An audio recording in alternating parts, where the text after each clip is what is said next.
Hello and welcome back to the Green Corridor, where knowledge is power and nature is our teacher. This week I need to prepare the garden. Spring is in full go and the garden's still a bit out of control, so I'm going to be focusing here.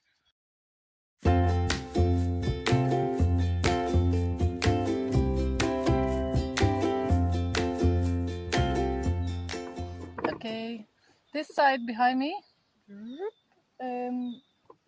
it's a syntropic system, which means I've mixed lots of different plants, trees, bushes, berries, flowers, climbers, creepers, and the idea is you plant a lot of different plants together to bring the different nutrients, bring the different layers of the root systems, and make them maximize space. It's copying natural forest systems. Yeah, I'm not a professional. I just plant as much as I can and fill in the gaps. I haven't really planned it or thought about what's going where. You can't see it so well now, but once it's clean, it's going to look really nice. And then what I'll do is I'm going to layer it with cardboard and then mulch it on top.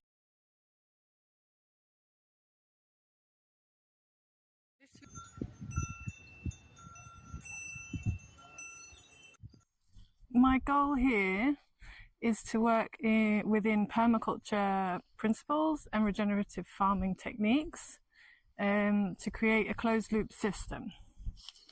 So all waste will go back into the garden, food from the garden, plants from the garden can be used in the education space, which then will go through and create more waste that will come back to the garden. So we have composting toilets, worm compost, and we use waste products from the forest to go and build our beds in the garden. So any cuttings, any like fallen leaves and mulch from the forest floor come to the garden to help build up the beds and give more fertilizer. You can hear the sheep from the neighbour in the background. We did have chickens. You saw me execute them in a previous video. Animals are an integral part of any system, and they give a lot of waste as well to feed the garden. So chicken poop is one of the best fertilizers. For now I'm a bit in movement, so it doesn't make sense to have animals because they do take more care and you have to be present and such. Yeah, so you're going to see me pruning and building beds with what I've pruned, and the goal then is to not have to go outside for resources, but instead to create what we need here and to use what we have. And that makes also a stronger system that's more resilient. So if everyone's afraid that they're not going to get their fertilizers, you can create closed loop systems. Use your animals to graze and leave their waste in the fields, so you can then plant on the fields. Use your land to mix crops. You can plant green corridors between fields. I've seen that. Yeah, it's super nice. Even there are many big farmers who are integrating regenerative techniques, so like they will have edges or on contours of the land with syntropic farm lines or agroforestry lines where they are integrating trees and creating these green corridors for birds, animals, insects, and then they'll use the fields to plant their annual crops. But when planting annual crops, you can mix seeds, so you can have your grains growing up, and then once you cut them, then comes clovers or green cover that will also fertilize and nourish the soil. I've seen this in a farm in France, and then obviously it sparks curiosity, so I did a bit more research online, and there's some big farms using these techniques already around the world, and farming can actually be a sustainable system what we need to do is work together. So if you're an animal farmer, work together with your fruit farmers, and work together with your wood farmers, and work together with your grain farmers. Share land, share resources, and create more resilient systems. We can't rely on global systems when they don't take us into account as individuals. And if our basic need, that is food, isn't considered by the people governing the world, then we have to think about it ourselves. And at times like these, when resources are being restricted, I'm from the UK, which is an island. At the moment I'm not there, but it does make me think, if everything is stopped, how are they going to survive? It's yeah, we have to go back. We have to go back to the land. We have to take into hands our own survival, our own resilience, our own food security, our own independence. There are good things from the system, but there are also things we need that we shouldn't be depending on others for. Should be local, in my opinion. It's really nice here in northern Portugal, you know, they have the sheep. So you have a neighbour with animals, you have a neighbour with fruit trees. Actually, to be honest, a lot of people here in northern Portugal have their own, especially in the countryside, have their own food system. So they'll grow their own fruits, grow their own wine, have their own animals. They all have potatoes, cabbages, onions, all the basic essentials for their diet. Most people grow, even in the city, you know, go past a big block of apartments and there's cabbages along the outside. And it's one of the things I love about Portugal is the food processing, the availability of food, the knowledge that's stored within the communities, because they're still my grandfather's age, my mother's age. They work their life on the farm.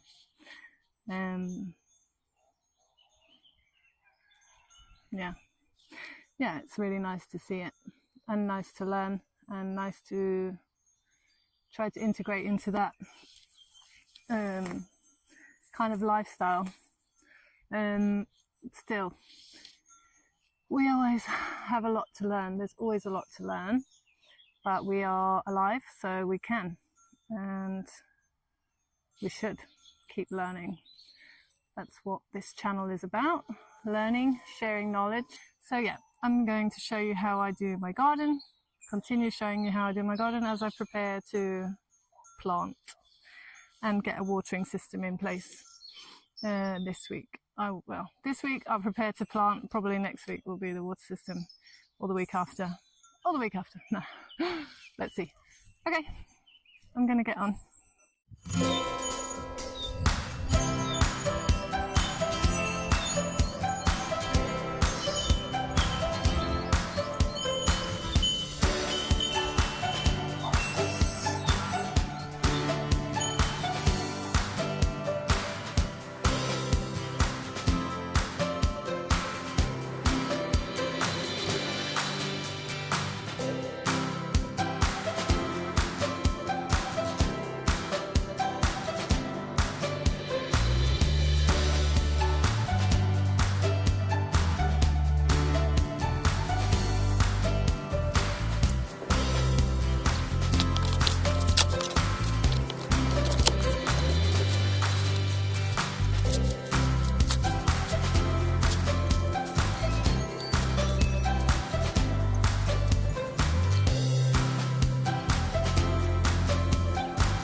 Do a bit more gardening today and talk a little bit about fertilizer. This is a really cool composting system, really cool, really simple, really effective. This panel on the front that you can take on and off. You've got 2 pallets, you can have a pallet at the back, and then you just layer it up. He's using wood chips, but you can use anything cut out of the garden, food waste, and then you just layer it up. Here's, I think, here's another one. Super simple. And this kind of building of compost means that you're preparing for the next year every time.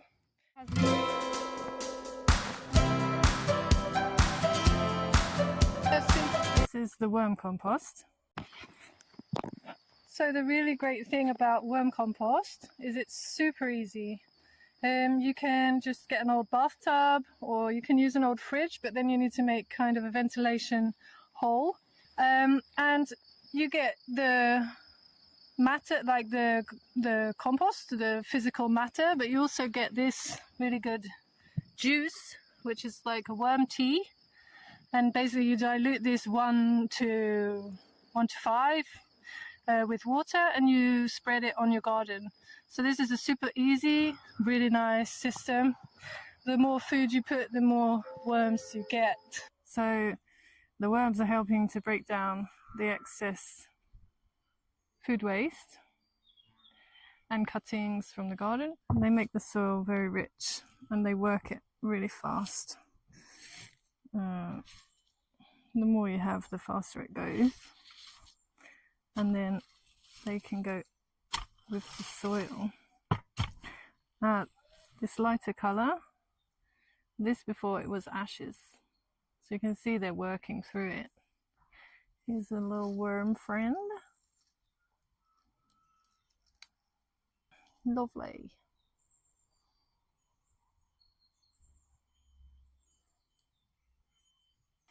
And I've got loads of little pumpkins or courgettes popping out. They're going to go in the hugel bed.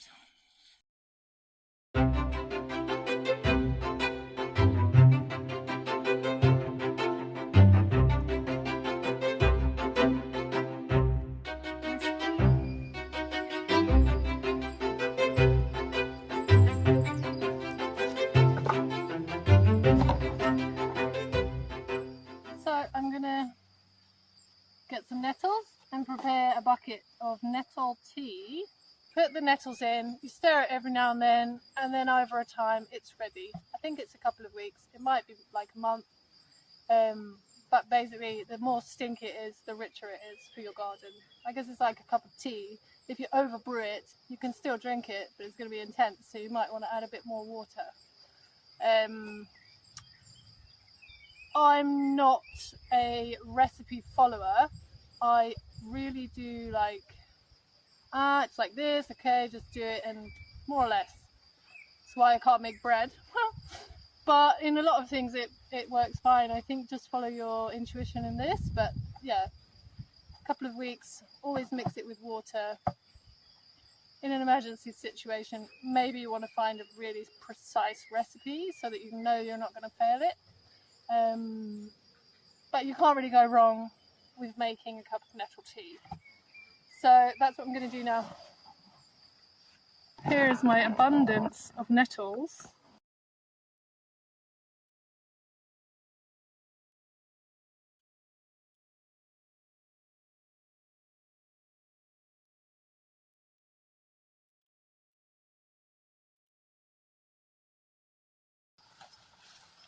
I'm getting stung even all over my arms, but I'm quite resilient to that. But if you're sensitive to stings, maybe wear long sleeves.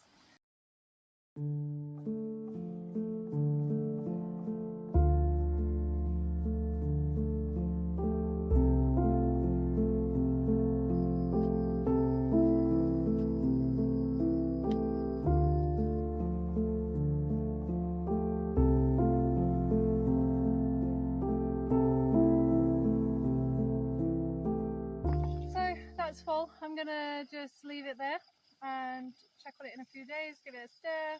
I've got a lid somewhere, I'll find my lid so I can cover it as well, and just let that stew, ready to be put on the garden later. That's nettle tea fertilizer.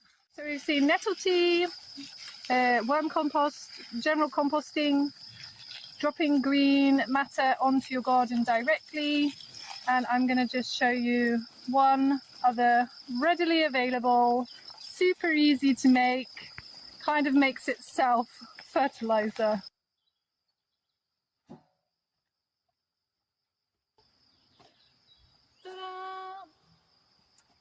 So you guessed it, it's pea. Pea is a really good, easy, readily available fertilizer for your garden. You don't put it directly on, but you mix it with water. Probably for this amount, I'm just going to fill the watering can to about here.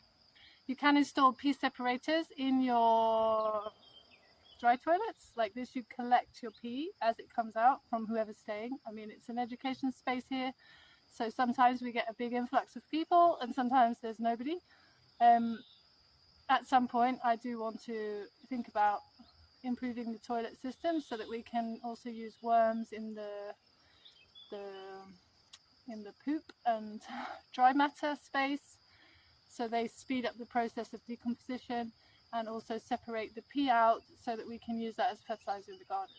Yeah, in a public space it maybe isn't as effective as you might want because you don't know what people are ingesting: alcohol, drugs, medications, hormones, etc. It's the same with the poop, you know, if you've got people coming in who have really unhealthy diets, processed foods, and I'm not judging anyone, I'm just saying like that changes the quality of the waste product and therefore the quality of what's going onto your soil as a fertilizer and a nutritional food for your food. So it's always good to be aware of what's going in to you, into your system, but also to know what's going into your waste system and your fertilizing systems. Let's water the garden.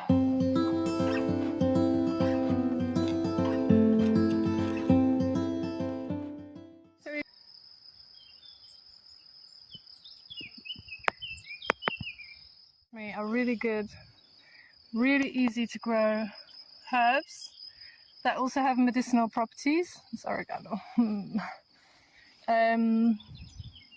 You can use them for tea, you can cook with them, they last through the winter as well, so really good basic herbs.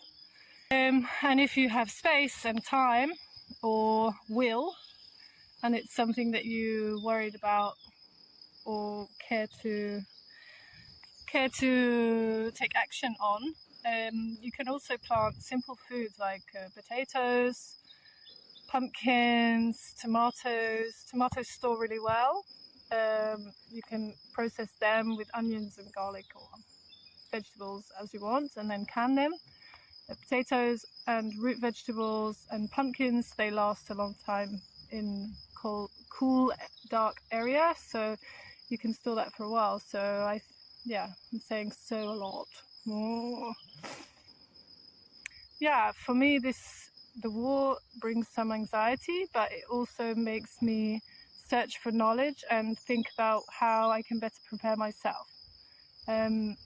Using the land and creating community is for me a baseline, and the knowledge that we can share with each other, simple knowledge, you know. Cabbages, plant cabbages, get some chickens if you have space. They give eggs, meat if you want to do that process. It's not always easy, but it's simple. They also give fertilizer, so you can use their waste as fertilizer. Chicken waste is one of the stronger fertilizers. You can't put it straight on the root of your vegetables. It's good to mix it into your compost and let it sit. I processed it a lot with the worms. So the worms, they make it more accessible to the soil for the plants and the roots. Over-fertilizing can damage your garden, so you don't want to over-fertilize. This goes back to permaculture principles of, you know, creating circular systems that where nothing is wasted and everything has input to the life system. You can do this small scale and you can do this big scale. I'm very small scale, well, maybe medium scale, but you can grow quite a lot in your back garden. And if you have good soil and good seeds, then you're pretty good to go. Yeah. Yummy! I usually get my seeds from Sementes Vivas. in Portugal. They sell national seed varieties, and they're all organic, and I've had a lot of success with those. And I just exchange local seeds because then they haven't been genetically modified to make them not give seed in the next year, which is something that's happening a lot all over the world. They want to make a business from our food production, because I mean, if you control the basic need of humans, you're going to be pretty fucking wealthy after that. But I think it's simple and easy for us to just take steps to have that independence for ourselves. This is the bed I've been working on, my syntropic bed. Now all of the green matter has dried up a bit, so you can actually see the plants.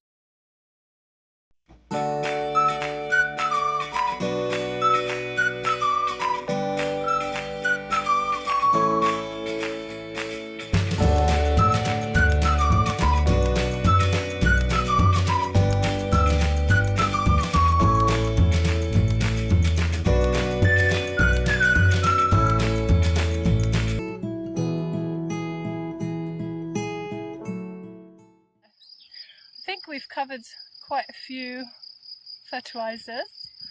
I'm really interested if other people have other suggestions, or if you know of simple recipes that I could also use here in my garden. The goal of this base is to try and create this knowledge network.